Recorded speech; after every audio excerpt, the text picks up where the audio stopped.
December 31 నైట్కి మేము ఇలా ప్లాన్ చేసుకున్నాము. డిన్నర్ని ఇంట్లోనే చిన్నగా సెలబ్రేట్ చేసుకున్నామండి. చాలా సింపుల్గానే మేము చికెన్ ఫ్రై చేశాను. మట్టి పాత్రలో చికెన్ ఫ్రై చేశానండి. సో చాలా టేస్టీగా, పీసెస్ చాలా జ్యూసీగా, చాలా అంటే చాలా బాగుందండి. సో ఎప్పుడు చేయని విధంగా డిఫరెంట్ టేస్ట్ వచ్చిందనమాట.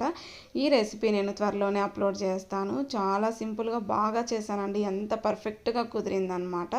చపాతీలోకి అయితే ది బెస్ట్ చికెన్ ఫ్రై అనమాట. అంత టేస్టీగా ఉంటుంది, నీచు వాసన లేకుండా చాలా బాగా కుదిరిందండి. సో మేము ఇలా 31 నైట్కి డిన్నర్ ప్లాన్ ఇలా చేసుకున్నామండి. చికెన్ ఫ్రై అలాగే చపాతీ చేసుకున్నాము. సో మీరు కూడా టేస్ట్ చూడండి ఒకసారి. చాలా అంటే చాలా బాగుంది.